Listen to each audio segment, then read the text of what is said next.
Why,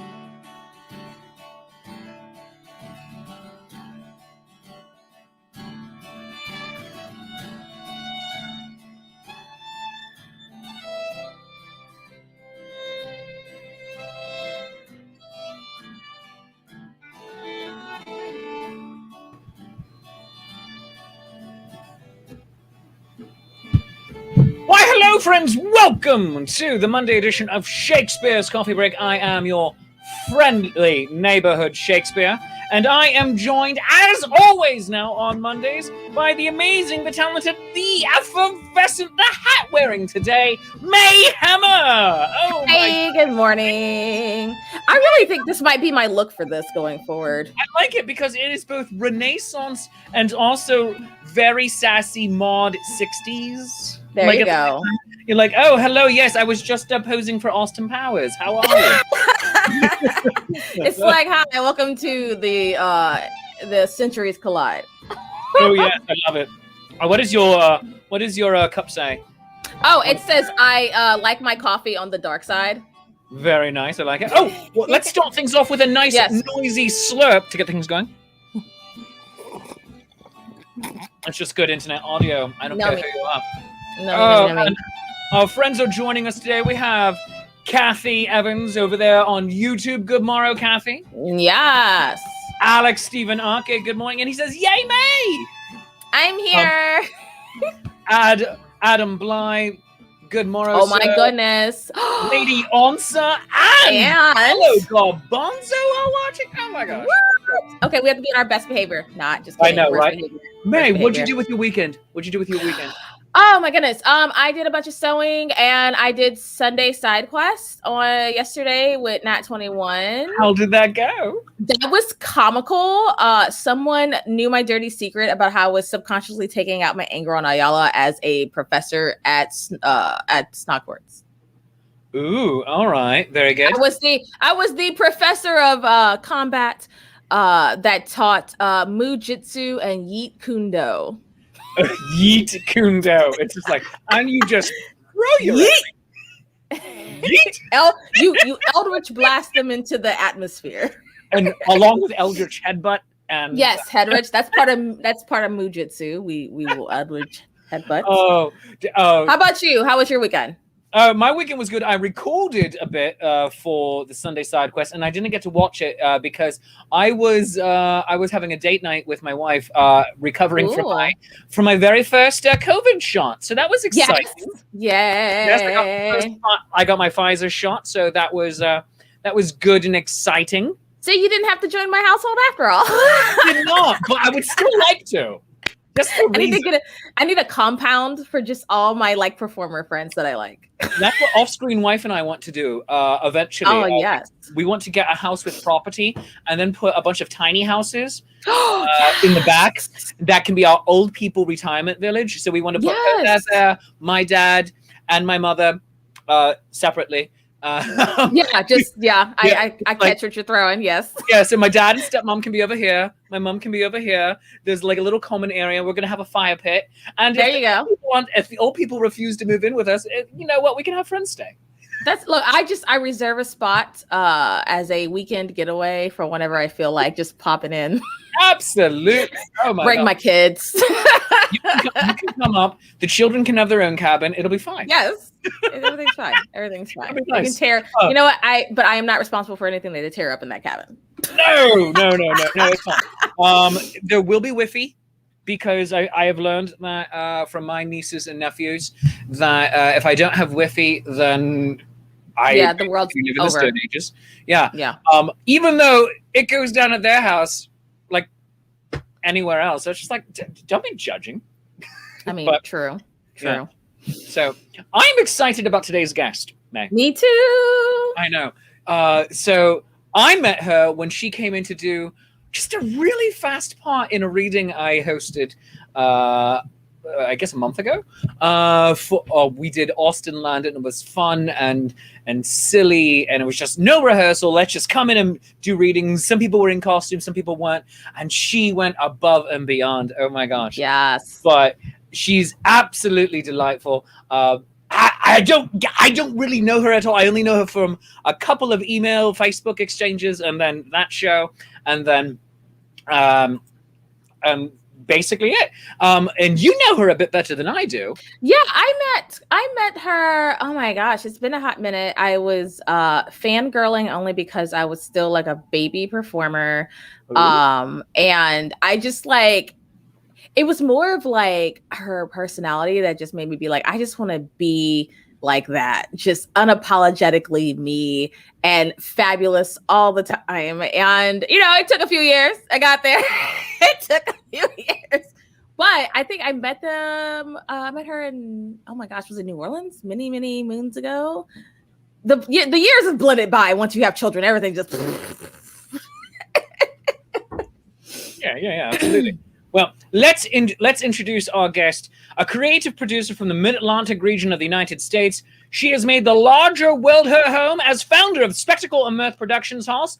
She has built immersive projects like the internationally award-winning cabaret, the Marvelous Mechanical Music Maiden, the GlamourHobo Field Notes storytelling podcast, and regional arts festivals, Shenandoah Fringe and Richmond Fringe. An overly complicated Venn diagram of adjacent identities. That is a great description. I love that. She tours the world, tells stories, and plays wearable musical inventions. This vaudevillian loves to sing too loud, smash clash structures, and wear grand hats. So wearing a grand hat right now is today's guest, Carmel Clavin. Muppet. Yes, Muppet. Yes. Fabulous. That is a grand hat. Darlings. Because you are both in hats, I want to wear a hat too. So yes. Get your hat. Yes, join us. Oh my God, perfect. Yes. And who are you with the exceptionally long feather in your cap? I am compensating for nothing. Swashbuckling. I'm sorry, I heard we was slurping earlier. Oh yes. Yes, slurp, slurp, slurp. There you go. Oh yeah. A little ASMR. We'd like to welcome everyone here to Shakespeare's Coffee Break, and I'm going to say this in an English accent with a whisper. You are brilliant and worthy of love. Carmel's just like, I'm melting. I want you to go off and do good things with your life today. I am. I'm on the Shakespeare Coffee Break. Look at you. Even if you're just putting on sweatpants, people at home, you're doing it. You're doing it. Look, you survived another day in this crazy world. That's all that matters. Look at you eating ice cream in bed. Look at you. Who cares if it's 10:45 in the morning? No one cares. I'm not talking about myself right now. No. Is that where you would be if you didn't have this? Yes. I would be asleep, sleeping away my stress. Okay, so this is the moment where I correct May for where we met. Wait, where was it? I feel like it was MarsCon, and we shared a bed. I thought we met before that. All right, I'll clarify. We met, I believe, at Gallery 5. For a show. Oh, yeah. And was in Richmond, yeah. I was in the show, you were in the show. But then we went to MarsCon very, very soon after that. And we ended up sleeping in the same bed together during the con. Yes. So it was... We actually had to know each other then.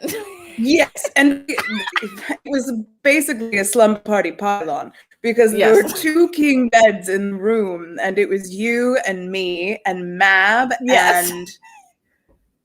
I think it was just the 3 of us. Was it just the 3 of us? It was just the 3 of us in that room. Push 2 king beds together. I don't know. Poor decisions were made. Poor decisions were made. But that's what we did. And so we pushed the king beds together like a 1950s couple on vacation and had a lovely, lovely pylon. Just slumber party.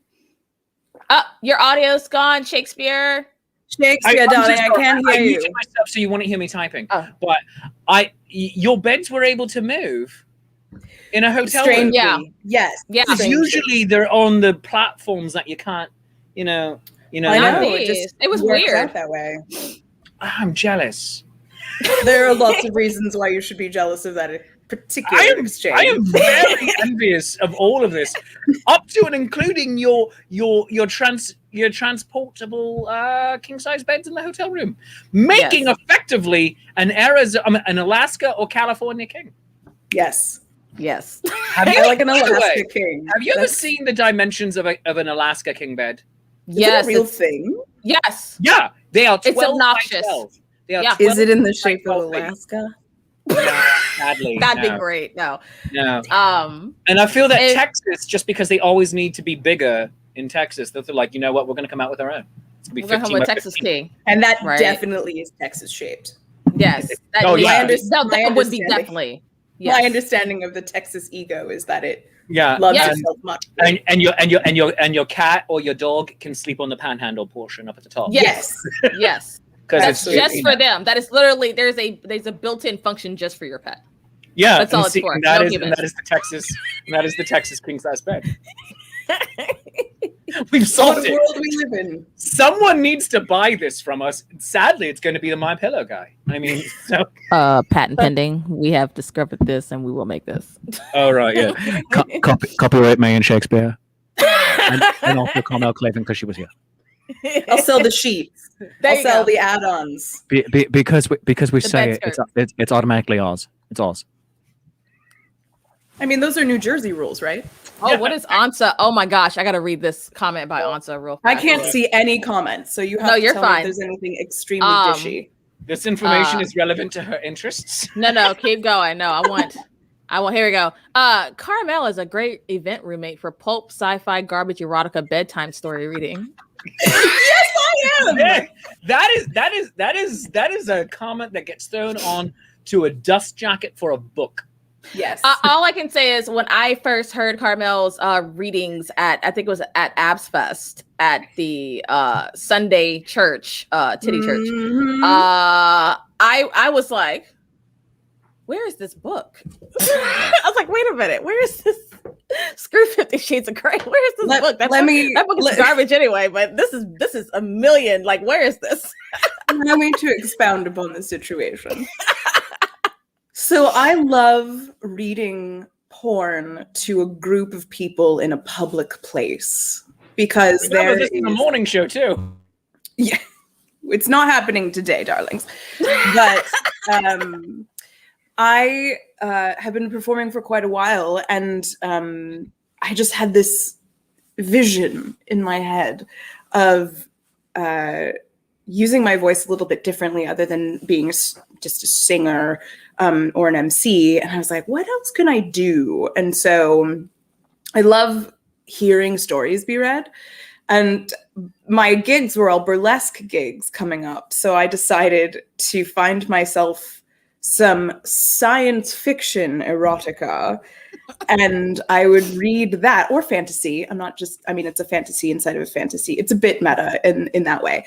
But I decided that my act in the show, other than being the MC, was to read some literotica. And so I did, and I found that I was actually quite nervous about it. Right before going out onto the stage, it was all of the very big butterfly feels of like, this is transgressive and this is a lot. And this, how do I feel about this? I don't know. Just focus. Don't get caught up in the moment. You have to read through the thing. It's about 8 minutes of performance. And so the first two I ever read were actually pieces that a friend of mine wrote from the Harry Potter universe. And they were so brilliant. So brilliant. One of them is about the Whomping Willow and the Fort Anglia. Yes, that's my fave. So good. And so, and the other one was about, more standard characters, but that specific one is my favorite. It's called Contact. I actually don't know if I'm still allowed to say her name publicly that she wrote it, so I'm not going to. But I would love to share it with you, and her name if you'd like to know. But she wrote it for me after the show. Yeah, she wrote it for me because of a show, and so there is audio of it up on the internet, and it was so transgressive and so fun and exhilarating, because when you're reading that kind of work to an audience, a public audience, we all shared the same air at the time. There's a titillation that comes first of like, ooh, yeah, you're gonna read some smut, yeah. And then people realize, oh no, you're actually reading smut. And the stuff that I like to read is not just like, no, it was holes in places. It's like there's tone, there's setup, there was a lot. And what I loved about it, it was not so. It wasn't so in your face. It was just purposefully. Yes, it was a lot, and in the sense of it was set up perfectly. It wasn't like you said. Insert here. It was. I mean, between whenever I realized it was the Whomping Willow and the V, I was like, oh, but it was just. The setup is my type of reading where it's not just like where they're actually like taking the time and describing like the aura around everybody, the moment, and I was just like wooing. Yes, it's wooing. Like exactly. I was like, this is more my style. Like, yeah. The audience gets uncomfortable after they get excited. They get uncomfortable.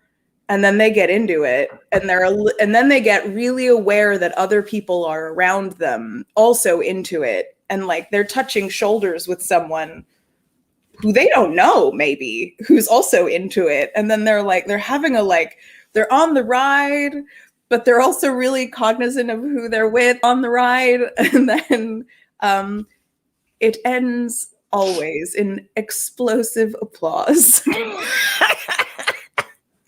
It was explosive. There's a lot of there's so much tension built up in an audience kind of experiencing a thing that they like, but also like the meta nature of how they're experiencing it. And that is absolutely my jam 100% of the time, is what are we doing for an audience and how are we bridging the space between us. And that's I do that in my other shows. I love to do that as an MC. My MC style is very specific. But it's great because you have a cadence that I can appreciate, not just as, a lot of MCs tend to be as a burlesque performer, as much as I love my male MCs, there's something about a femme MC that has a cadence, and it seems to how do I want to put it? Introduce the performers, especially the femme performers, with a lot more vigor than just, all right, who's ready to, so they're like, here comes another babe, where, you're setting, I mean, like, come on, you've met those guy MCs where they're like, ready, but you like actually like pump us up, like you're pumping up the audience, but we can hear and feel this pumping. As a male MC, I just need to put in, and I feel it's appropriate that you cannot see me at this moment, but it's what I have been asked to do and refused to do was, all right, gentlemen, get those dollar bills ready. And it's just like, no, thank you. No, thank you. So if anything, I like to, and I'm going to bring myself back in so you can see it. Please. I like to go big and treat it like I am the MC, as in cabaret. Yes. Which is, I can appreciate MCs like that are male. Oh, yeah. Because you're not just worried about get those dollars. Like, no, bro. No. That's disgusting and gross, and you don't need that. My feathers just fell out. All right. Oh, no. I'm sorry. Are you talking about male-dominated toxic MCing and your exceptionally long feather just fell out of your cap? Yes, you know what? May, we win the internet today. We win. There we go. It fell out. Now it's in his hand. It fell out. There we go. We're just going to do some dusting here. Just, don't mind me. I'm just going to dust. You know what? It's mine. I'm going to read Go back to your conversation. Sci-fi erotica while you dust with your exceptionally long feather.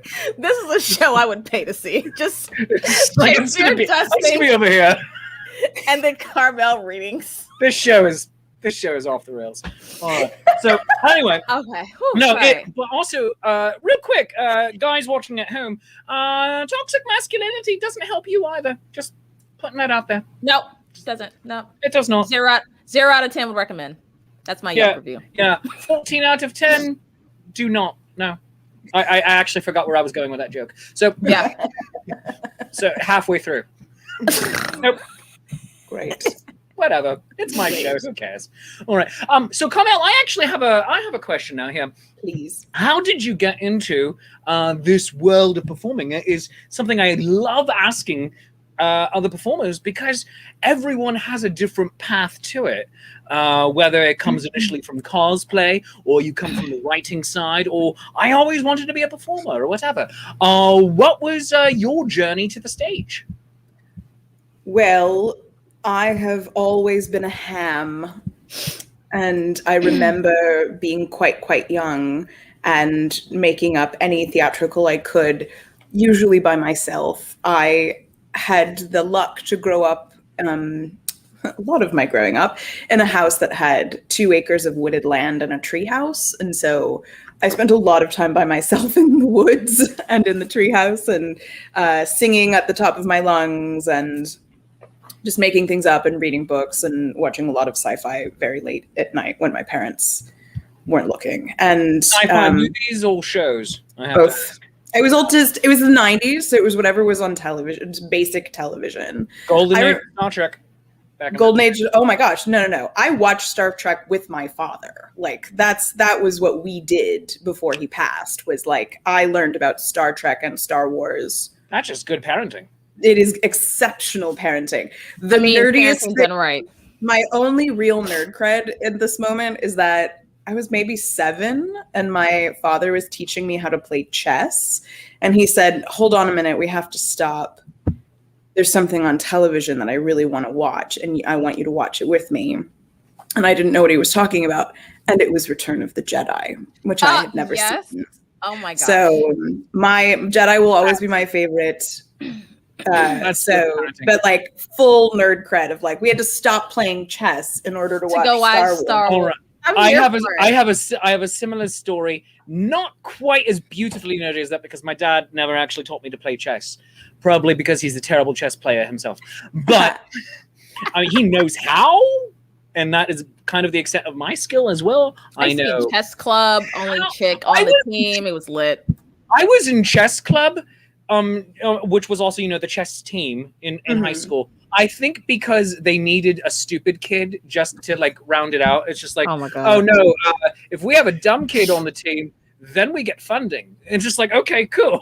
So, no, I was there just to like, but pass out the pencils and the pads of paper. Except no, I was there to frustrate good players. You were cannon fodder, is what you were. I was good enough to kind of extend a game. It's like, I can't win it, but I can keep frustrating the good players that would be put across from. I'm like, all right, you're going to win, but it's going to take you longer than you want it to take. You're going to have to work. You're going to have to work for this win. So you're not going to jump immediately to the final. Several other people who you would like to take down are actually going to get further ahead than you because I am here wasting your time. And our chess team captain was like, our chess team captain was like, Shakespeare, get over there. And they would teach me. They're like, all right, you need to get better at this game. I'm like, I can't. I'm sorry, guys. I can't. Oh, goodness. And by guys, I mean, there were no girls on our team. It was sad. And then the one team we played against in high school was all women, and they weren't an all-girls school. It was all girls on the team. It was just like, oh, this is different. Hey, everyone, do you know that girls play chess? I'm like, yes. We are aware. I'm like, I didn't know because it was very just nerdy boys on our team. All the shapes are so phallic. I just thought it was a boys' game. I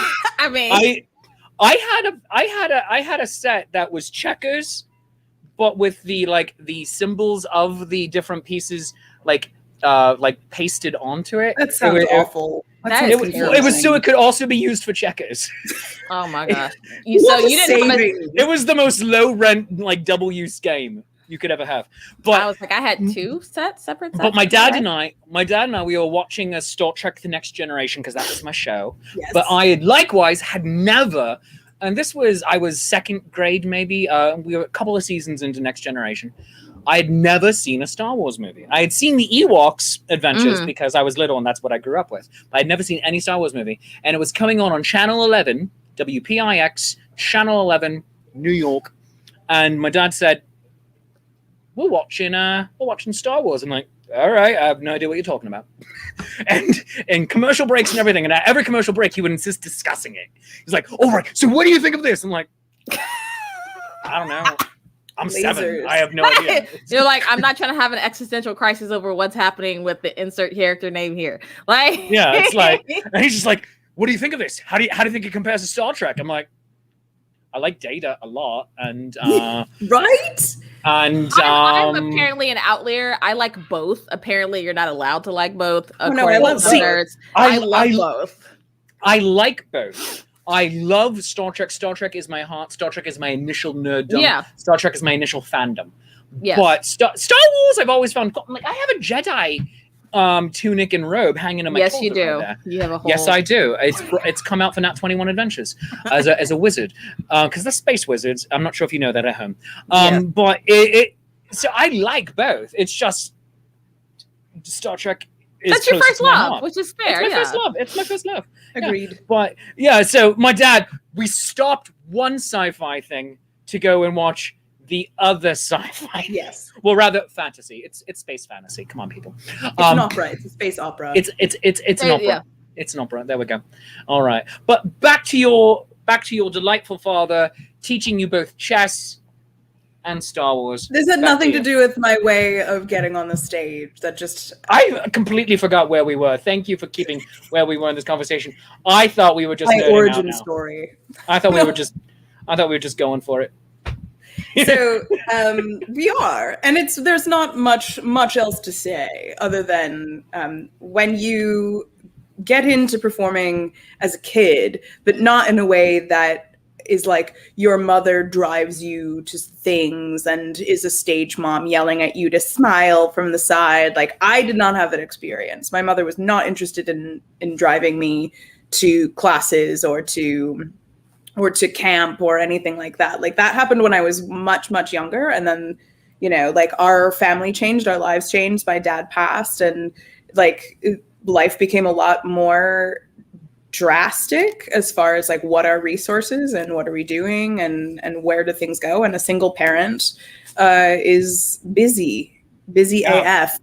And so that's when I spent a lot more time just like on the property singing and doing wild theatricals. I played a lot of Barbies. And then like when I was in high school, I didn't get into the show choir. I didn't get into the choir. Like, I wasn't good enough to do those things. And I think it's because your high school apparently had much higher standards than mine. Well, the thing is that show choir and like things like that were basically like the cheerleading squad. It was basically like Glee. Yeah. So if you weren't popular, if you didn't have a connection, or if you weren't willing to already like do jazz squares and tap dance, then like you had to have some sort of blackmail on the person leading the thing. And I didn't know any of those things. Also, I'm terribly undisciplined. So I just wasn't going to be the person on that squad. So I was like, fine, I'll just hang out with my friends. And meanwhile, my nerd friends were all playing D&D and L5R. Perhaps you remember the Legend of the Five Rings card game. I remember the title. I don't think I've ever done it myself. It was like Asian magic, I've it was like heard Asian of it. I never got version of Magic the Gathering. Yeah. And like I never got into those either. So it's funny that I came to performing as like I did pick up belly dancing from kind of an art brute way, and I started doing a little bit more belly dancing, and I started doing more like rando immersive theatrical things. And but I came from it completely untrained, untested, like alone. And sometimes that's great, and sometimes that's quite crap to walk into something with no preconceptions about what it has to be or how you have to do something, but also have like a very serious lack of tools. So if only I knew that this tool existed, then I wouldn't have invented a new way of doing that thing. Happened like over and over and over again. So like I learned how to sew when I was younger from my mom, and I had very little shame about singing and taking up space. And then as I got older, it just seemed like I was just like pulling pieces together of like, well, then I'll be a living statue, and then I'll make my own costume for belly dancing, and then I'll sing in vaudeville things, and then I'll sing in a jazz band, and then I think, frankly, as I grew into my power, if you'll allow me to say such a thing, like, absolutely, people started trusting the charisma and checking the resume less. And so they're like, oh, we see that you've done this thing and we've met you, so now we absolutely trust you because we know you're good for it. And so, you know, I don't want to say I was a weird looking kid, but I have very big exaggerated features, and on a smaller body and an underdeveloped ego, it does not work as well as you would think. But you do have delightfully so for large expressive features, you have delightfully large Disney eyes. Thank you. Today I drew love them it, on especially. May, you also have delightfully large Disney eyes. I don't know. And they're not as much displacement. You are wearing a spec, but when we do Nat 21 adventures where you're often not wearing your specs, your eyes are Disney large and expressive, and that's always a huge benefit for a performer, especially when, as you say, Carmel, when they look at the charisma and say, and start looking at the resume of not what schooling you have, but where'd you do that? Oh, that's fantastic. You seem fantastic. Let's bring you in. The charisma, if you're dealing with a good director, a casting director, or entertainment coordinator, that is everything. Yeah, it's, you know, the confidence. I know we spoke about that a little bit last week with our last guest, and you know, it kind of comes full circle that, you know, as someone who was not, quote unquote, the only training I had was ballet, because that's all my mom could afford at the time, because my parents were divorced and it was just my little sister, me, and her. And you know, when you're like 5'2", you know, but your personality is just out there, you know, and all that practice, like you said, you know, it's being confident in yourself. And even though, you know, like I jokingly call myself a shade tree mechanic when it comes to costuming, because I don't have, you know, like a degree in textiles or in design or something like that. Everything I learned from my aunt, trial by fire. If I, you know, learned about tools later, then I was like, oh God, even if it reading the my instructions. Oh yeah, never did that. I just dove in and just went for it, and like I still have that habit, but it kind of, you know, comes full circle when people are like, oh, you know, we want to hire you for this thing, and I was like, yes, okay, you know who I am, right? Like I'm okay, you know. That's but it's the syndrome coming in now. You have to know that.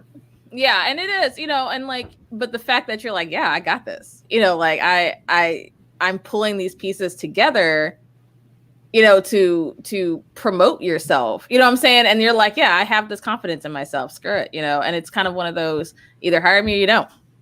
Like, right. Well, yeah. But the thing is, to be clear, like, firstly, charisma is not enough. It's not. No, yeah. But it holds the door open slightly longer for you to get in. Prove yourself. And the other thing is that most people don't hire me. I end up building my own project. I build a festival because I want one. I build an act because I want it, not because I've got somewhere to put it. I start a production house because I want to experiment with co-op structures. You know, like almost everything I've done is not because someone said, oh, we need somebody for that, and you seem like the person to do it. I'd say 90% of the things that I've accomplished and that I've done and that you see evidence for all over the internet are because I bootstrapped it and I wanted it, and I stupidly/brilliantly just like pushed until it existed. Yeah. Well, you're also telling people, here is the thing you didn't know you needed in your life. Right. Yeah. You're creating the thing that people now want and need. Yeah. And they didn't know that 20 minutes ago. They didn't know that they needed a Monday wind down with bedtime tales. See? They didn't know that they needed microfictions about highway systems. So they didn't know. Let's talk about all of that. So tonight you have Glamour Hobo Bedtime Tales, and that is going to be on twitch.tv/Nat21Adventures. You have the big premiere tonight at 11 p.m. Twitch.tv/Nat21Adventures, where May and I also hang out a lot. So, hello, network friend. Yes. I don't think we say that. Like, oh, hi, we're all friends on the same network. Like, let's be besties, of course. It's like, is this Paramount Plus? Are we building Paramount Plus with our own weird ass commercials? Yes, we're like, screw it. We can't be on TV. We'll make our own TV channel. It's fine. But see, that is completely full circle. That is completely why Carmel was just effectively describing, though. We don't have it. We want it. Let's make our own over here, and you're going to come over. I mean, that's it. So, but let's talk about Glamour Hobo. What is Glamour Hobo and everything? But just to remind everyone, we are talking with the Glamour Hobo herself, Carmel Clavin, here on Shakespeare's Coffee Break. And let's reset things with a nice noisy slurp here. Everyone. Oh, sorry. Someone had a really loud one, and that was good. So let me be clear. Oh my God, wrong type. Why are we built so stupidly? We are built terribly. Very inefficiently. Let me be clear. Yes. The Glamour Hobo Nation is a group of people who travel for work that is glamorous. May is a glamour hobo. You are a glamour hobo. We are glamour hobos. Glamour Hobo Nation. Can we have badges? I'm having pins. I actually have pins designed. Oh my God, yes. I'm going to send it to you in the chat, actually. Take my money. Oh my God. Oh, I know. Gosh. I've been having like weird feels about stuff. Like I love stuff, clearly. Yes, cool stuff. But I also have a lot of worry and shame about waste. So I had a friend build me a design for what, found it, will be a pin or a badge or something, but I didn't want to get them printed as enamel pins, even though I love an enamel pin. Yeah. Because the costs just don't... It's expensive for those enamel pins, too. It's expensive to have them made sustainably. Yes. It's like damagingly expensive. And so the idea of like, oh, well, it only costs $300 if they're made in China and there's no setup fee and it's this and that. And I'm like, I know what happens there. I've been to those places physically. Yeah, it's not great. Yeah. It's not great. Like, my members of my family lived in China for years and now they are permanently ill because of the pollution. So like, there's nothing to recommend like, well, get it done in China. It'll be so much cheaper. On wizardpins.com, not supporting this. They also have an American-made version, unlike a lot of the other companies. It is 4 times as expensive. I'm not surprised.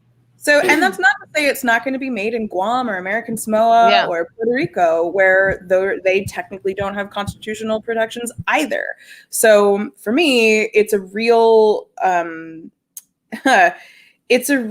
thinker to say like, I want swag, but I don't want to be a part of the problem. So just recently I found a company in LA that takes garbage plastic out of they actually ground up the plastic in the community in LA that's polluting the lower income communities. And they turn them into bar taps and combs and lighting fixtures. And so they like grind it down, melt it together, and they make art out of them. Okay, that's really cool. I was like, hell yeah, I want to talk to those people. So if you're a person who does sustainably sourced swag making, I would love to speak to you. And I just sent Shakespeare the design for the Glamour Hobo Nation pin, so hopefully it ends up eventually on this feed. If you need patches made, I got you. I have an entire embroidery machine. Hells yeah, girl! Holla, holla, holla, holla. And I also will be happy to fix you up with several of the people that I work with for my stuff. So, hi, coming back in real quick. So, for instance, the where is it? It's not here, but the Alt Damp Spot Remover, which is my fun tea towel, I think. Yes, that's the exact reaction I want. The Alt Damp Spot Remover, they are made by folks in, I think they live in Connecticut. It's a nice small, I'd say mom and pop, except like off-screen wife and I, they are child-free by choice, but so they are. Me too. Yeah, so they, brother. May we are not. May we are not parent. judging you. We are not judging you. You wanted them, that's fine. I make decisions. I have to live with those for 20 there years. you go. And then they'll have to live with you later. No.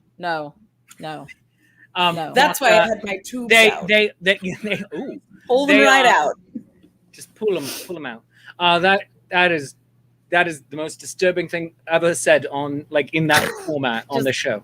Do you want to hear something that will make you more upset but also charmed about it? Yes. So at Awesome Town, where I reside with many other glamour hobos, we pre-COVID, we had a tubal ligation jubilation celebration. Yes. The 2 days before my operation, we hosted a dinner party and all of the food was tube shaped.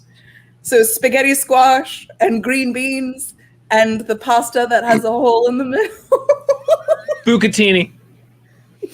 So was like, so Carmel's having, I was like, dang, I wish I could go and be like, I come bearing a cake shaped as a tube. Yeah.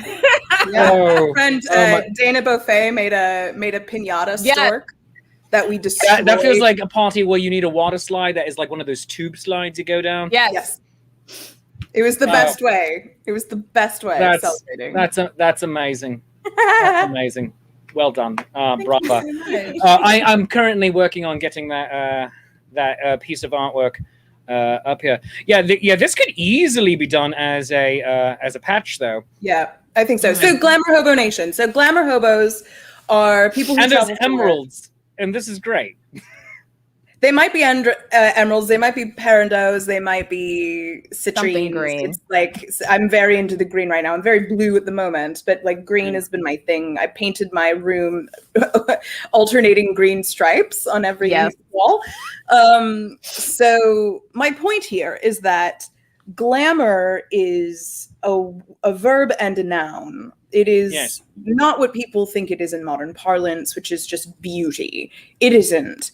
Glamour is an illusion, a charm, a veil that is drawn over the truth of something. Sometimes that truth has teeth and is dangerous and has very sharp edges, and sometimes it isn't. Sometimes it's just vulnerable and doesn't want to be seen. That can, it comes from fantasy and fairy folklore. The idea of a glamour is something that you wear to shroud something. And I feel very strongly that the work that we do as performers is glamorous because people only see silk kimonos and vintage hats and drinking cocktails with your friends afterwards on the Instagram. They don't see you carrying in the sound system by yourself. They don't see your feet being screwed up from being a dancer. They don't see that you have no health insurance. They don't see all of the other sharp edges of what it means to be especially a self-producing artist in America, in the United States. And so the glamour is not what you think it is, but it is absolutely intact. So there's the patch. Oh. There's the pin. That is going to be absolutely gorgeous. It's got a tea kettle. Oh, I love it. All right, the very Carmel, Mrs. Potts tea kettle. If you just send me that PNG file, I can see if I can digitize that in my embroidery software, and we can see what we can do. Sure. Oh, that is we might be able to simplify it a little bit. I had that made by a friend named Nicole Pisanello. She's a graphic designer for hire here out of Richmond. She does a lot of fantasy and fairy style illustration work. We might have to simplify it just a little bit because of the stars on top of the banners. Yeah, because of the embroidery, the needles are only so tiny. I know, but we can make it work. This excites me muchly, and I would love to speak to anybody else who's interested in making more sustainably created swag. And I love and things. I do like to use recycled like fabric that I've already had. Dead stock? Instead, yeah, I love using dead stock. And so it may not be the same on everything, but I like to just use stuff that's either vintage, that's old, or stuff that's in my stash that I know has been there for 4,000 years and it can go to a good home. We need buying fabric.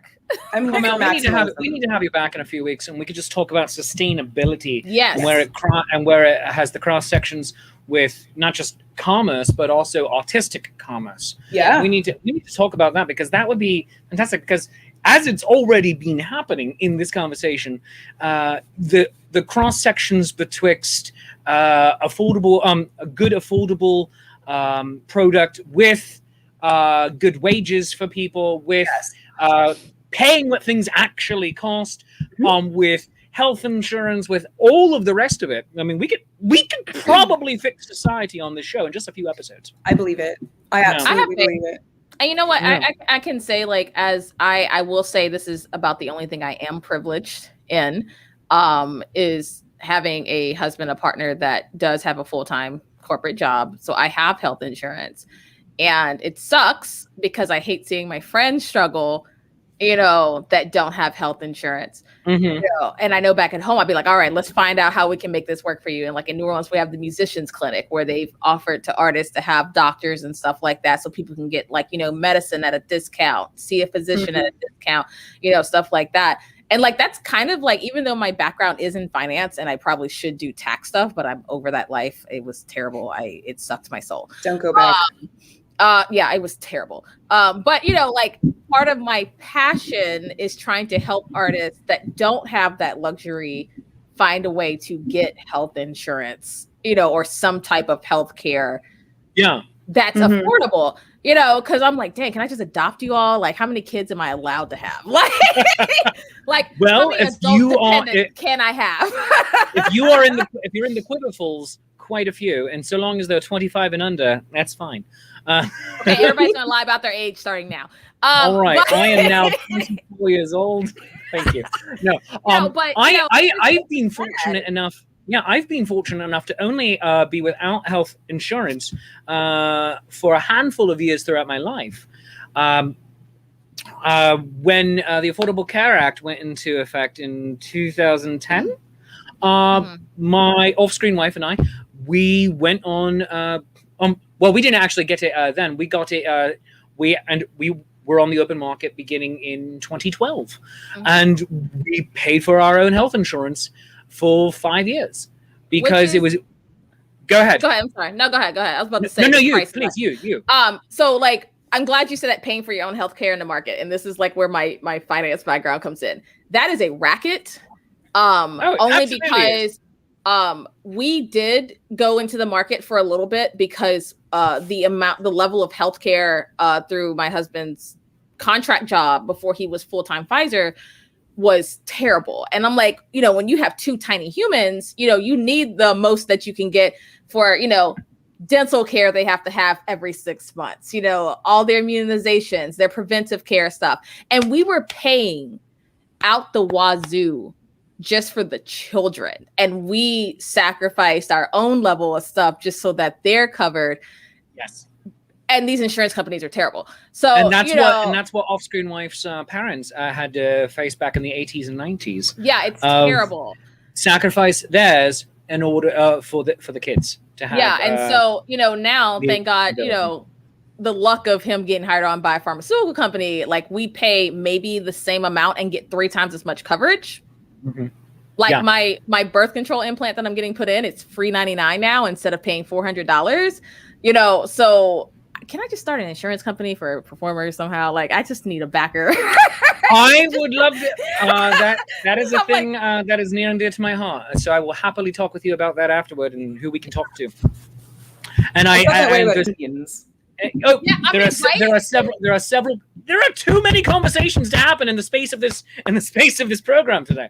I'm happy to come back and visit again with your exceptionally long feathered cap. Oh, well, will I always be wearing it? I don't know. Yes, when Carmel's here, you shall wear it. I need to get a new one because this is very janky. But I just have flowers. I just have a bouquet. Oh, hell yes. Oh, put that down. Make that more prominent on the. Yes, There you go on the screen. There. Yeah, Is that better? lopsided. Yes. The other day we were doing Shakespeare reviews, and which is our movie review show we do on Fridays, and in order to properly showcase the John Cleese Taming of the Shrew, I had my hat on like this, and I just kept blowing the feathers out of my face. It was fantastic, but it also worked on breaking further the already broken feathers that are just like, perfect. I need new ones.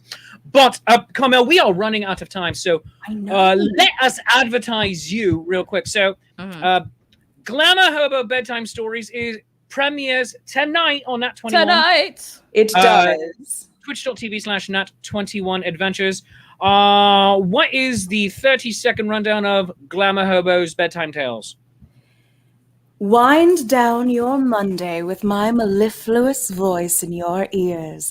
Classic science fiction, some original microfictions, and perhaps even some music on the vinyl. Darlings, come and listen for a while, won't you? Oh, that was good. That's good. Perfection. You need to record that and just put it out as a commercial on podcasts everywhere. I really should. I also do have... oh wait, are we going through the project? So oh yeah. Oh no, yeah. But tell what you were saying. Tell you what you were saying. You also do have. I also have my podcast, which is up and streaming in all of the places, called GlamourHobo Field Notes, the 100-mile stories, and those are collections of microfictions that I write when I'm traveling. Every 100 miles I drive or travel, I write something about where I am and what I'm listening to or witnessing. They get very strange, a lot of magical realism, and the episodes are only about 6 minutes long. So you get a couple of stories in this nice, tiny podcast of enormous delight. I love that. That is fantastic. Please subscribe. Please smash that 5-star button. I would appreciate that muchly. Smash it. Smash the 5 stars. And I know that you just put up the thing about the Mech Maiden. The Mech Maiden is sort of in hibernation at the moment. But what is it? What is? This is my one-woman show. It is a oh my god, I wrote something super pithy and I've just like checked out of it. It is a cabaret, an origin cabaret show of catastrophic whimsy. Oh my god, I delivered that so poorly. This is a show about the Marvelous Mechanical Musical Maiden, who is an automaton, and she plays music from her costume and sings you the stories of love, rebellion, and the last 100 years. So oh my god. She was a woman who's transformed into a robot, and she wakes up when she sparks with someone in the audience and tells the tale and learns a bit about what's going on now. And it really is super anti-capitalist and femme positive and queer positive story of the struggle that so many of us constantly go through, which is that the apocalypse is not something that's big and shiny and will fix it or erase everything. The apocalypse is ongoing. It is rolling, and it is what binds us is our struggle against apocalyptic odds. So I love that. The show is beautiful in its own little weird way, and it's very tight. It's internationally award-winning, and it's on sleep mode. Well, we've got to get you on here to potentially showcase that. We'll talk about that. I'll come on as the Maiden. I do shows as the Maiden. Let's revive the Maiden. I also have a Renaissance version of the Maiden. And then finally, you make glorious hats. There's my Saint Bead crown. I did a Queen of Wands. Those are all matches and hairpins. And garbage, essentially. I needed something on Imbolc to celebrate Imbolc and Queen of Wands and Brigitte. And I was like, you know what? Wands are about extensions of your will. And what is more of a symbol for that than a hairpin? Or matches. And so I put that together. Every week I make a new hat, actually. That's fantastic. Yes, this one is a true vintage that I've had for years and years. But I made I've made that one. I made a big one of roses, and I post my stuff on TikTok as well, like full process videos. And sometimes they're weird and giant, and sometimes they're small-ish. I had a dream the other night about one that was like a big leaf.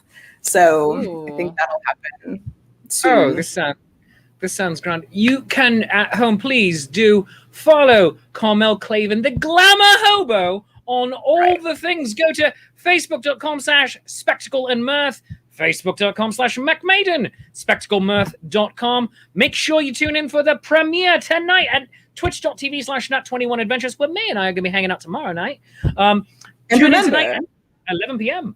At 11 p.m. tonight. And remember, Spectacle and Mirth, it's because I make a spectacle of myself for your mirth. And you can find me on Patreon as well, darlings. Patreon.com/Carmel Clavin. Go support the arts, be an artistic supporter. And also, just toss a coin to your Glamour Hobo. PayPal.me/Carmel Clavin and Venmo at Carmel Clavin. So, I just thank you realized so something. very much for being on this today. Yes, go ahead, May. My character, Hypatia, both my mother and my father are on the show right now. Oh, yeah, I know.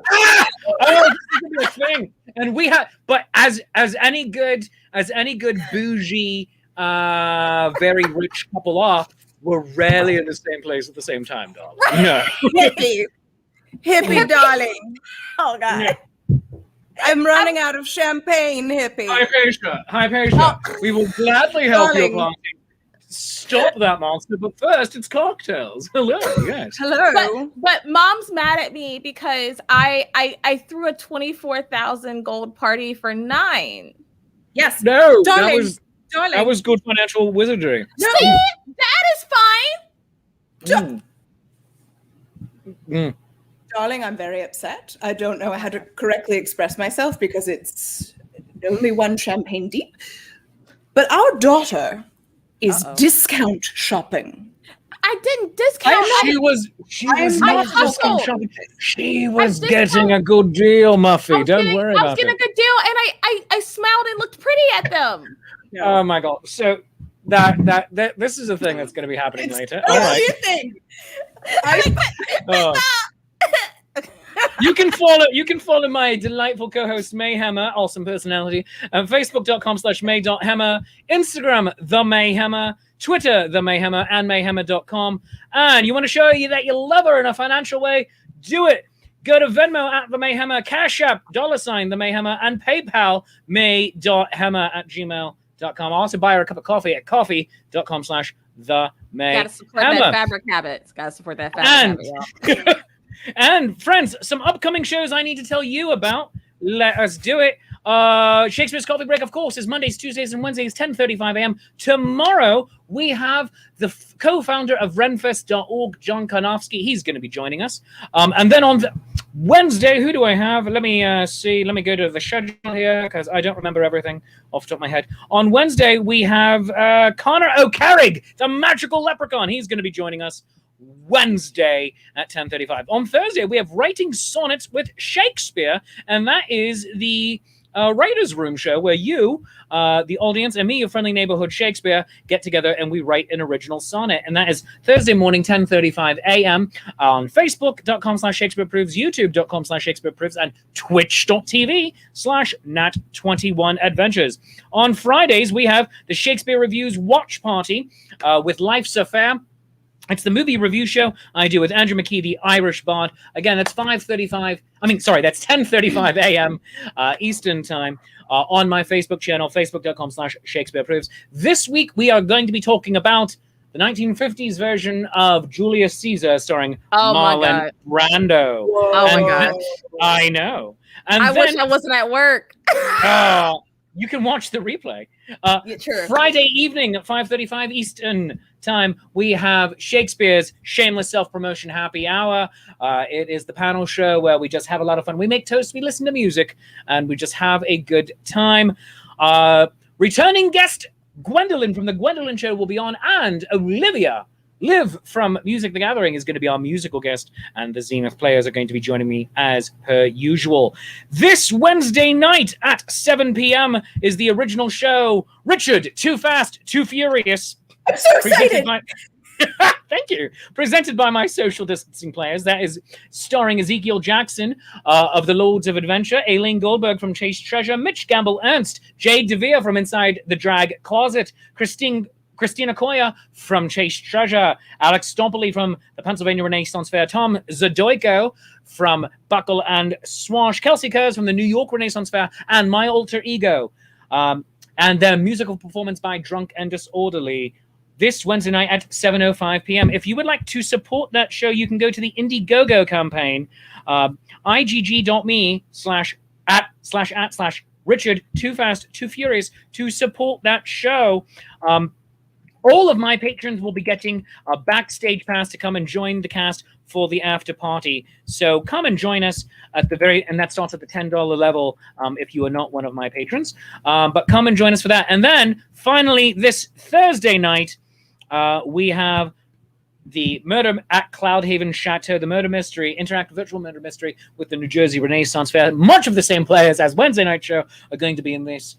You can get your tickets at njrenfair.com. It is a different ending than we did back in December. So come and join us. We're basically going Clue with this, and it is a good time. And friends, if you enjoy this show half as much as I enjoy making it, I obviously enjoy it twice as much as you do, and that is called math. And that being the case, whatever you feel the show is worth, a 1, a 5, a 10, for a 50, I will do the MC bit from Cabaret in your front garden, throw it into my hat.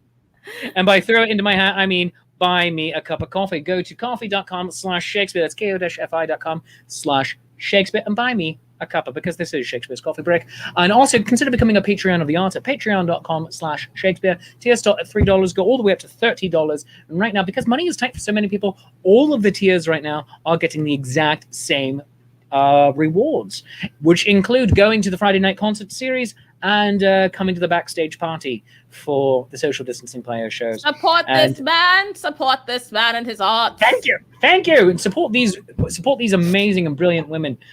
So go do the thing. Follow me on all the things. But friends, thank you to my co-host May Hemmer for Mondays. Hurrah! Thank you for having me. Thank you to our special guest, Carmel Clavin, who's going to come back and talk about overthrowing the man at some point or other.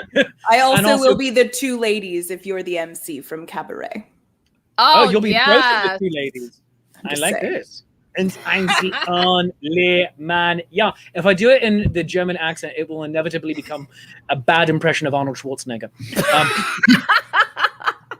That's just science. Two ladies. Get to the chopper. I mean, so that's how the show will go. It'll immediately become nothing but Terminator references. But thank you so much, friends. I love you. You love me. There's mutual glorious affection. We will see you around the block. Bye-bye now.